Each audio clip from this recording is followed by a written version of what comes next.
কেন তওবা ইস্তেগফার করবেন? বেশি বেশি তওবা ইস্তেগফার করলে কি লাভ? তওবা ইস্তেগফারটা বেশি বেশি কেন করবেন? লাভটা কি? এক নাম্বার, তওবা ইস্তেগফার যে যত বেশি করবে তার রিজকে আল্লাহ তাআলা তত বেশি বারাকা দিয়ে দিবে। জবানটা আস্তাগফিরুল্লাহ যার চলমান থাকবে, মানসিক শান্তি সে পাবে। এই যে 2 দিন পর পর যে আত্মহত্যা দেখেন না পত্রপত্রিকায়, নিউজে, শিক্ষিত মানুষ অথচ আত্মহত্যা করে ফেলছে কেন? হতাশা থেকে, বিষণ্ণতা থেকে। হতাশা বিষণ্ণতা তখনই আসবে যখন জবানে কালিমা না থাকবে, যখন অন্তরে আল্লাহর ভয় না থাকবে, যখন আপনার ভেতরে ইস্তেগফারের মানসিকতা না থাকবে। তাহলে জীবনে বারাকা যদি চান তাহলে তাওবা ইস্তেগফারের বিকল্প নাই, 1 নাম্বার। 2 নাম্বার, দেশে খরা বিপর্যয় যদি না চান তাওবা ইস্তেগফার করতে হবে জাতীয়ভাবে, সবাইকে করতে হবে। 3 নাম্বার, নিজেদের আয় রোজগার বেড়ে যাবে তওবা ইস্তেগফার বেশি করলে। 4 নাম্বার, সন্তান সন্ততি না থাকলে আল্লাহ সুবহানাহু ওয়া তাআলা অনেক বন্ধা নারী এবং পুরুষকে তওবা ইস্তেগফারের কারণে পরীক্ষিত আমল আল্লাহ তাআলা বাচ্চা দিয়েছেন। সুবহানাল্লাহ বলেন। বাচ্চা হয় না, কিন্তু তওবা ইস্তেগফার বেশি বেশি করেছে, আল্লাহ তাআলা বাচ্চা দিয়েছেন, সন্তান সন্ততি দান করেছেন। পরিবেশকে সবুজময় করে দেবেন। যেই এলাকায় যে অঞ্চলে যত বেশি তওবা ইস্তেগফার, ওই অঞ্চলের ন্যাচারাল প্রাকৃতিক পরিবেশটাকে আল্লাহ তাআলা তত শীতল করে দিবেন, সুন্দর করে দিবেন। সুবহানাল্লাহ বলেন। পরিবেশকে সুন্দর করে নদী নালা প্রবাহিত করবেন আল্লাহ সুবহানাহু ওয়া তাআলা। পরিমিত পানি দিবেন, নদী নালা দিবেন। যেই এলাকার মধ্যে সুপেয় পানি, মিষ্টি পানি যত বেশি, ওই এলাকায় ফসল ফলাদি তত বেশি, ঠিক কিনা? সাগরের লোনা পানি যদি থাকতো এত ধান উৎপাদন করা যায় তো? ওই যে আমি গিয়েছিলাম উজবেকিস্তান, পুরো দেশে একটাও নদী নাই।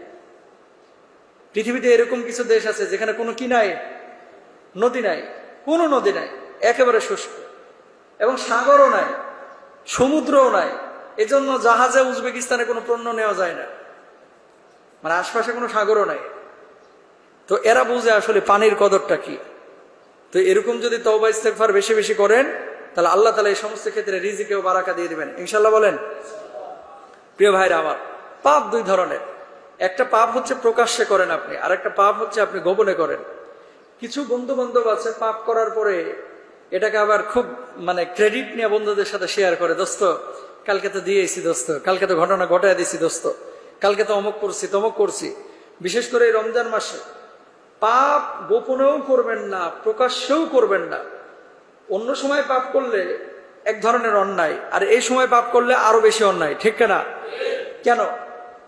হুজুর রমজান মাসে তো শয়তানকে নাকি আবদ্ধ করা হয়েছে, তো শয়তান ধানগড়া বাজারে ঘোরাঘুরি করতেছে কোত্থেকে? কথা কয় না। শয়তান না শিকলে বাঁধা হয়েছে, তো কাউরান বাজারে শয়তান আইলো কোত্থেকে? শয়তান না বান্ধে রাখা হয়েছে, তো গাবতলিতে উত্তরায় শয়তান আসলো কোত্থেকে? কিছু শয়তান আছে, শয়তান এদের কাছে হার মানছে যে বাবা তুই যদি এখানে থাকোস আমার এখানে ডিউটি করার কোনো দরকার নাই, ঠিক কিনা বলেন? কিছু মানুষরূপী এরকম শয়তান আছে না নাই?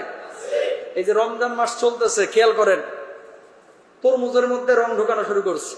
রমজান মাস আসতেছে, এসেছে, 200 টাকার তরমুজ 900 টাকা 800 টাকায় যে ঠেকাইছে। রমজান আসতেছে, খেজুর সার্ভিসিং করতেছে। খেজুর সার্ভিসিং বুঝেন নাই? এতদিন শুনতেন মোবাইল সার্ভিসিং, এতদিন শুনতেন যে গাড়ি সার্ভিসিং, এখন খেজুর সার্ভিসিং করতেছে। সাংবাদিক জিজ্ঞাসা যে এই খেজুরটা এত তেল তেলে মনে হচ্ছে কেন, চকচক করতেছে কেন? কয় স্যার এখানে একটু সার্ভিসিং করছি। তো সার্ভিসিং কি সার্ভিসিং করছে? ওখানে তেল মারছে, তেল মেরে খেজুরটারে চকচকে করছে। কয় না হলে মানুষ তাকায় না, আল্লাহ তোরে এটা করতে বলছে। কথা বলেন। তার মানে কি? তো শয়তান তো বাধা, শয়তান তো বাধা। তারপরে এই শয়তানি কে করতেছে? কিছু লোক আছে দেখবেন রমজান মাসে শয়তান বাধা, কিন্তু মুখের খারাপ আগের চাইতে, গালমন্দ করা আগের চাইতে পরিমাণটা বাড়ায় দেয়। পেটে ক্ষুধা, মাথা গরম। জিলাপি কিনতে গেছে যে ছ্যাপ করে ওঠে, পেঁয়াজও কিনতে গেছে ছ্যাপ করে ওঠে। কথা বুঝেন নাই? মানুষের সাথে এমন আচরণ, এত রুক্ষ, এত রূঢ়।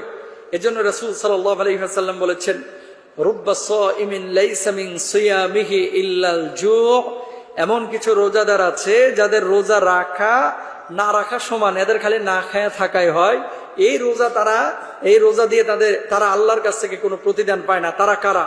এই সমস্ত রোজাদার যারা রোজা রাখলো, মাথাকে কন্ট্রোল করতে পারলো না, রোজা রাখলো অন্তরকে কন্ট্রোল করতে পারলো না, রোজা রাখলো মুখ খারাপ করাটাকে বন্ধ করতে পারলো না, রোজা রাখলো অথচ তরমুজের সিন্ডিকেট তৈরি করে দাম বাড়ায় দিল, রোজা রাখলো খেজুরকে সার্ভিসিং করলো, রোজা রেখে পেঁয়াজকে সার্ভিসিং করলো, আবার রোজা রেখে মনে করেন আর একটা জিনিসের দাম বাড়ায় দিল, রোজা রেখে আর একজন মানুষকে ঠকাইলো। তুমি সন্ধ্যাবেলায় মুরগির রোস্ট ব্রোস্ট পোলাও কোরমা এগুলো দিয়ে ইফতার করতে পারো, ঘোড়ার ডিম তোমার রোজা কবুল হবে না, ঠিক কিনা? সুতরাং রোজা শুধু না খায় থাকার নাম না, চোখেরও রোজা আছে, খারাপ কিছু দেখবেন না, হাতেরও রোজা আছে, খারাপ কিছু ধরবেন না, কানেরও রোজা আছে, খারাপ কিছু শুনবেন না। কিছু পোলাপান আছে কানের মধ্যে বল্টু দিয়ে রমজান মাসেও চলতেছে, আছে না নাই বলে? রমজানেও কানের মধ্যে বল্টু দিয়া চলতেছে। তুমি কেমন রোজাদার ভাই? খবরদার, এই কাজগুলো আমরা কেউ করবো না, ইনশাল্লাহ বলেন। রাসূল সাল্লাল্লাহু আলাইহি ওয়াসাল্লাম এই জন্য বলেছেন, এই সমস্ত রোজা যারা রমজানের রোজা রাখবে কখনো অকথ্য ভাষায় গালমন্দ করবে না, কখনো অহেতুক কথাবার্তা বলবে না, অশ্লীলতার ধারে কাছেও যাবে না। আর শয়তান বাধার পরেও কেন এই সমস্ত কাজগুলো হচ্ছে? আসলে রেশ তো থাকে। ওই যে ঘড়ি যখন মনে করেন ওই যে গাড়ি স্টার্ট বন্ধ করেন, মানে ব্রেক করেন, সাথে সাথে তো বন্ধ করা যায় না, ওই যায়া তারপরে আর একটু মানে সামনের দিকে যায় তারপরে বন্ধ হয়। ট্রেন স্টার্ট যখন বন্ধ করতেছে, ট্রেন কিন্তু অনেক দূর যায় তারপরে বন্ধ হয়। চাবি যখন অ্যালার্ম ঘুরে দিচ্ছেন, আগকার যে ঘড়িগুলো ছিল দেখবেন ঘাটঘাট ঘাট করে ঘুরে ঘুরে ঘুরে বন্ধ করার পরে আবার কদ্দূর যায় ধাক্কা মারে। শয়তানকে আল্লাহ তাআলা বন্ধ করে দিয়েছে, কিন্তু শয়তানের যে শয়তানি, অন্তরের মধ্যে যে শয়তানিটা, এই শয়তানি মানুষের ভিতরে যে ওয়াসওয়াসা, এটা তো মানুষ নিজেরা দূর করে নাই। এই জন্য অন্তরটাকে তাকওয়া দ্বারা আলোকিত করতে হবে, তাকওয়ার নূর অন্তরের মধ্যে পয়দা করতে হবে, সৃষ্টি করতে হবে। যদি সৃষ্টি করতে পারেন তাহলে এই শয়তান আল্লাহ যে বেঁধে রেখেছে, এই শয়তান আপনাকে ওয়াসওয়াসা দিতে পারবে না। সুতরাং যা শয়তানি আছে সব ছাড়বেন, ইনশাল্লাহ বলেন।